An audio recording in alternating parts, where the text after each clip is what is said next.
Christophe Barbier, on va reparler du Parti socialiste. De toute évidence, la candidature de Stéphane Le Foll a accéléré les choses. Olivier Faure, le patron des députés socialistes, a dit qu'il briguait lui aussi le poste de premier secrétaire. Julien Dray y réfléchit. En plus de Luc Carvounas et d'Emmanuel Morel, ça fait 5 candidats. C'est trop ?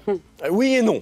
Non, c'est pas trop parce qu'il en manque des candidats. Il manque surtout des candidates. On voudrait voir des femmes, on voudrait voir des jeunes. On se souvient de l'époque 94 où un certain Vincent Payon, qui était jeune, se lançait dans la course. Après, il y a eu Arnaud Montebourg, Manuel Valls a commencé à briguer des responsabilités, et même la responsabilité suprême quand il était encore assez jeune. Là, on a l'impression que c'est des gens qui ont déjà une carrière derrière eux, qui veulent se représenter. Que dira-t-on d'ailleurs si Julien Dray officialise sa candidature? Parce que lui, c'est carrément les années Mitterrand. C'est un parti qui regarde trop dans les rétroviseurs. Et en même temps, oui, c'est trop, parce qu'on ne voit pas les différences idéologiques majeures. Entre un Olivier Faure, un Stéphane Le Foll et un Luc Carvounas, on a les petites nuances de l'ancienne majorité hollandaise, on n'a pas de fossé idéologique. Même Morel, c'est le dernier des frondeurs, c'était pas le plus marqué de tous. Le départ de Valls, le départ de Hamon a recentré ce parti autour d'un bloc qui devrait exiger peut-être 2 motions, pas plus. Et là, il y a vraiment une désorientation. Justement, ça dit quoi de l'offre politique proposée aujourd'hui par le Parti socialiste? Elle est désemparée, cette offre politique.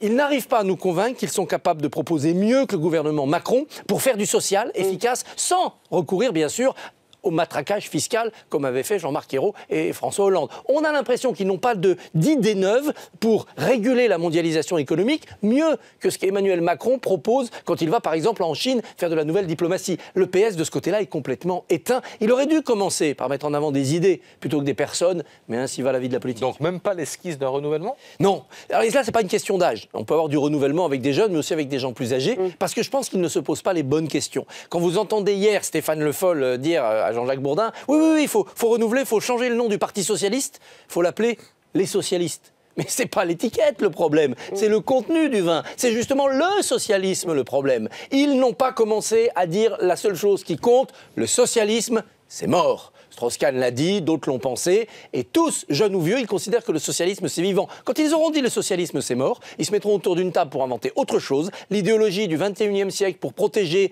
les prolétaires contre les excès de la mondialisation, et là, ils commenceront à construire un nouveau parti, une nouvelle façon de faire de la politique, et de la faire pas dans un parti, mais dans un mouvement, parce que les partis pyramidaux c'est fini.